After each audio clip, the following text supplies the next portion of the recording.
Il a grandi dans le silence glacial d'un salon modeste, là où les mots blessent plus que les coups. Tu n'es rien, tu ne seras jamais rien. Voilà ce que son père répétait. Des paroles lancées comme des pierres, chaque jour, chaque matin. Mais ce que personne ne savait, c'est que derrière ses yeux baissés et ce regard fuyant, un volcan dormait. Un volcan prêt à embraser tout un pays. Ce jeune garçon que son père traitait comme un fardeau allait un jour faire pleurer la France entière sans que personne ne le voie venir. Ce que vous allez entendre n'est pas une success story classique.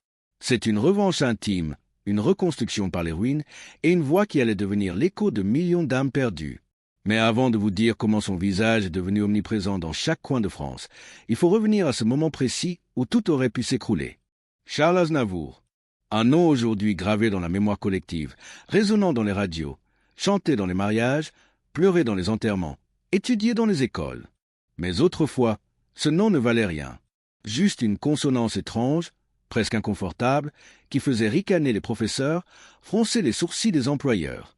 Né Chano Varinag Aznavourian, fils d'immigrés arméniens ayant fui le génocide, il grandit dans un Paris gris, soupçonneux, où l'étranger n'était jamais tout à fait le bienvenu.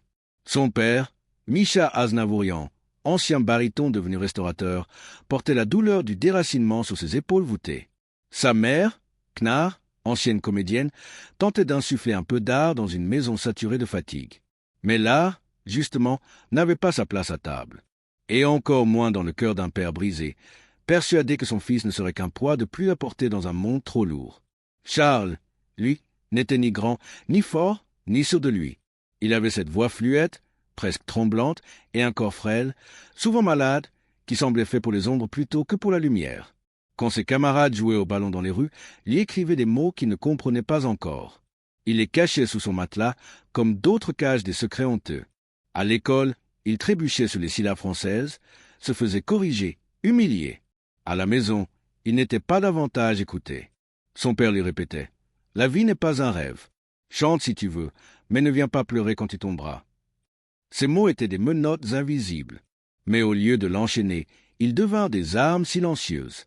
Car dans cette froideur paternelle, dans ce vide d'amour, Charles se forgeait une armure que personne ne voyait.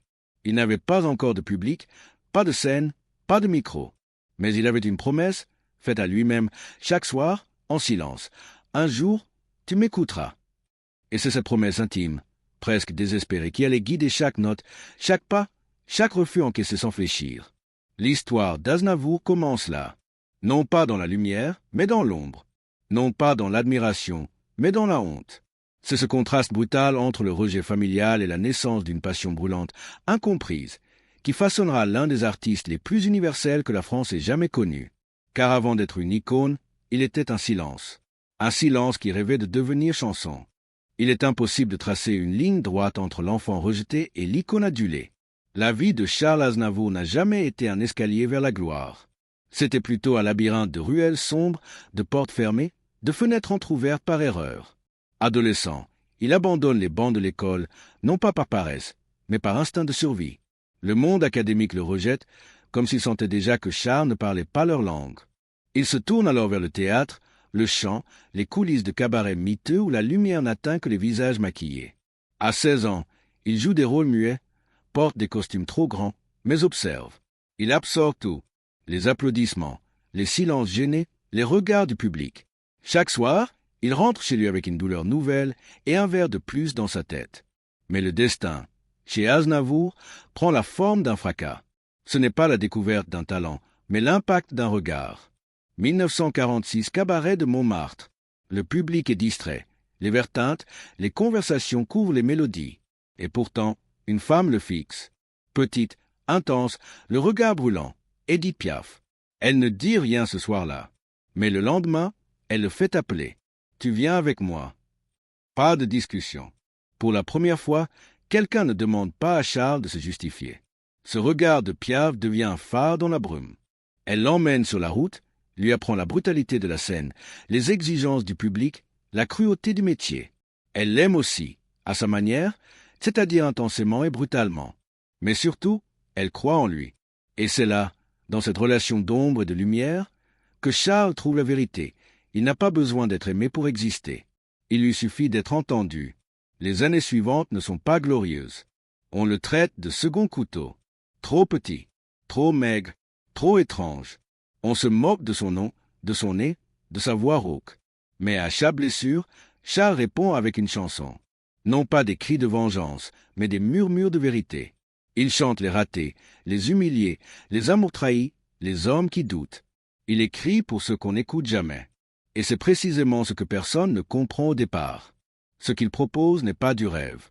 C'est du réel, brut, inconfortable. Alors que le monde cherche des stars brillantes, lui offre des reflets brisés. Et pourtant, petit à petit, la France tend l'oreille. Une chanson passe à la radio, puis une autre. Et sans qu'on sache pourquoi, ce petit homme que tout le monde avait rejeté devient la voix de ceux qui n'en ont pas. Mais ce n'est pas encore la consécration.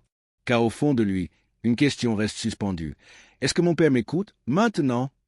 Cette blessure originelle, jamais refermée, continue de nourrir chaque couplet. Et dans ce fil invisible entre l'enfant qu'il était et l'homme qu'il devient, le public entend quelque chose de plus grand que la musique. Il entend une histoire, une confession, une cicatrice qui chante. Ce n'est pas par hasard que les plus grands critiques musicaux, historiens et sociologues s'accordent à dire que Charles Aznavour a changé le cours de la chanson française.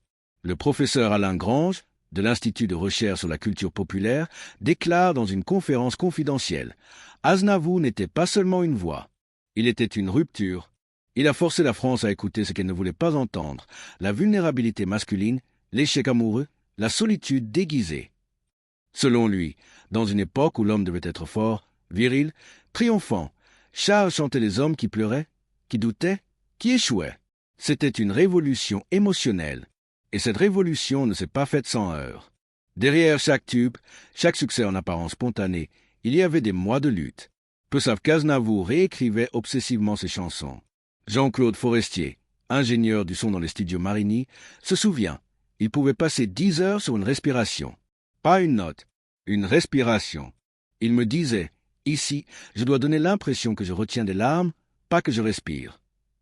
Cette précision, cette obsession du détail, faisait de lui un artisan, pas une star hollywoodienne, un artisan de l'émotion. Et ce n'était pas tout. Il gardait un carnet qu'il appelait son carnet des ombres, dans lequel il notait des phrases entendues dans la rue, des mots qu'on lui disait, des douleurs croisées. Certaines de ses chansons les plus célèbres viennent directement de ces notes volées au réel. Je me voyais déjà n'était pas une fiction. C'était une synthèse de dizaines de conversations de jeunes artistes ratés, croisés dans des loges, des bars, des gares. Il ne créait pas des personnages, il rassemblait les fragments de centaines d'anonymes pour leur donner un nom, une voix, un refrain. Le docteur Camille Neuville, psychologue spécialiste du lien entre musique et trauma, a mené une étude sur l'impact émotionnel des chansons d'Aznavour. Résultat, 78% des personnes interrogées affirment avoir pleuré ou ressenti un bouleversement profond à l'écoute d'au moins une de ses chansons, même sans comprendre pleinement les paroles. Pourquoi? Parce qu'il y avait un langage sous-jacent. Un langage de la douleur tenue, de l'amour brisé, de l'humain sans masque. Un langage que tout le monde comprend, même sans mots.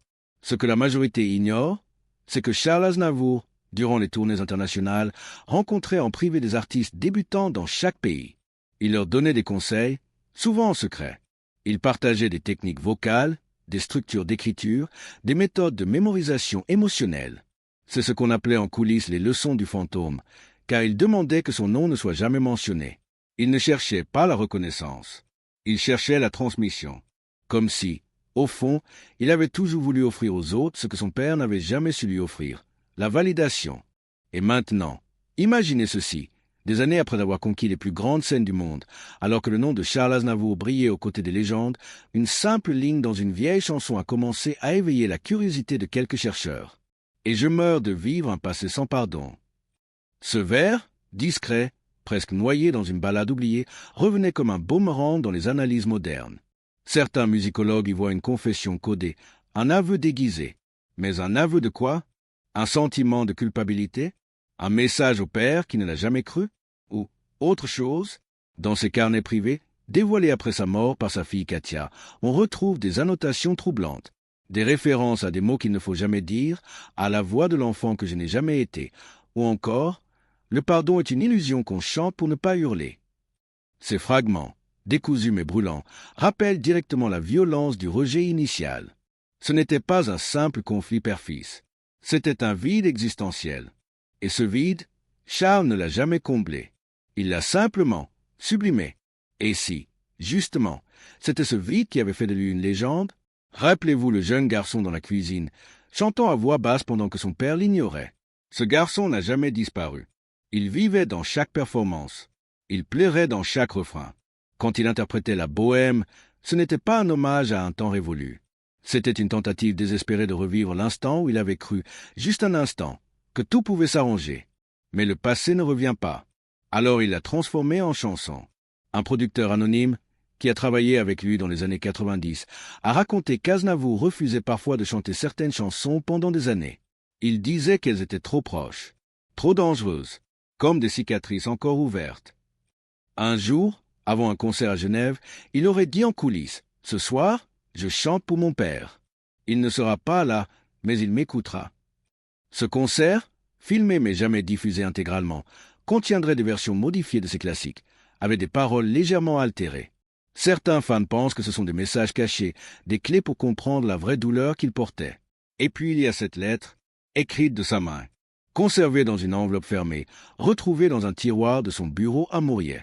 Elle commence par « À celui que j'ai attendu toute ma vie ». La lettre n'a jamais été rendue publique. Sa famille a refusé, mais son existence est confirmée. Alors, à qui était-elle destinée? À son père? À lui-même?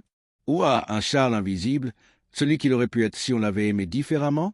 Ce mystère demeure, suspendu, intact, comme une note qu'on laisse résonner et qui ne s'éteint jamais. Il est presque ironique que Charles Aznavour, homme de mots, ait choisi le silence pour sa plus grande révélation. Pas de conférence de presse, pas de chanson d'adieu grandiloquente. Seulement une voix plus douce, une posture plus posée, des silences plus longs entre les couplets. Ce changement, imperceptible pour le public moyen, a pourtant été ressenti par ceux qui le connaissaient vraiment. Il n'était plus en colère, dira son ingénieur de son historique. Il chantait avec gratitude, comme s'il avait trouvé ce qu'il cherchait depuis toujours. Ce qu'il avait trouvé, personne ne l'a su vraiment. Mais une piste existe, et elle se cache dans l'un des derniers albums qu'il a enregistrés, encore sorti en 2015. Dans la piste numéro 8, avec un brin de nostalgie, il y a un passage presque chuchoté, que beaucoup ont pris pour un simple effet de style. Mais après analyse sonore, des chercheurs en musicologie ont isolé un fond vocal, comme une piste superposée. Ce qu'ils ont entendu, une phrase à peine audible, « Papa, je comprends maintenant ». Était-ce volontaire? Était-ce un message privé glissé dans l'intimité d'un disque? Ou une erreur de mixage devenue involontairement prophétique? Le mystère reste entier. Mais ce qui est certain, c'est que ce fragment a relancé des discussions dans les cercles musicaux les plus fermés. Aznavour aurait-il laissé derrière lui un testament émotionnel crypté? Une dernière tentative de réconcilier l'homme qu'il était avec l'enfant qu'il avait enterré? Un autre détail trouble émerge peu après sa mort, lors de la vente privée d'objets personnels organisée discrètement par sa famille. Un carnet noir, visiblement ancien, attire l'attention d'un collectionneur. À l'intérieur, une liste, des dates, des lieux, mais aussi des noms. Beaucoup de noms, tous barrés sauf un, Vartan. Le nom de son père. À côté, une annotation en rouge, rendez-vous manqué. Ce carnet, aujourd'hui disparu, aurait été acheté par un inconnu ayant refusé de révéler son identité. Ce dernier aurait déclaré « Ce n'était pas pour revendre, c'était pour comprendre ». Depuis, plus aucune trace. Mais l'histoire ne s'arrête pas là. Peu avant sa disparition, Aznavour avait entamé l'écriture d'un projet secret. Un livre, mi-mémoire, mi-fiction, qu'il appelait simplement Silence. Selon son éditeur, le manuscrit n'était qu'à moitié terminé. Et pourtant, dans les pages déjà rédigées, un personnage revient sans cesse. Un père qui regarde son fils depuis la fenêtre, mais n'ose jamais l'appeler. Une image obsédante, comme un film figé. Et si tout ce parcours, toute cette gloire, n'avait été qu'une façon d'attirer enfin ce regard, c'est là que réside le vrai twist. Car malgré l'amour d'un public entier, malgré les ovations, les disques d'or, les légions d'honneur, Aznavour n'a jamais vraiment chanté pour la France. Il chantait pour une seule personne. Une personne qui ne l'a peut-être jamais entendu. Ou peut-être que si. Dans ce dernier regard qu'il a lancé au ciel, sur la scène de Tokyo en 2018, certains ont vu une larme, d'autres un sourire. Mais une chose est sûre, il y avait dans ses yeux la paix. Et pourtant, ce que vous ne savez pas encore, c'est que dans son tout dernier enregistrement, jamais publié, se cache une note finale, une confession parlée. Ce fragment, gardé par sa famille, n'a jamais été diffusé. Mais une rumeur dit qu'il commence par ces mots. « Je vais vous dire un secret. » Et si ce secret, enfin révélé, changeait à jamais notre façon d'écouter ces chansons, dans l'épisode suivant, vous allez entendre quelque chose que personne n'aurait imaginé.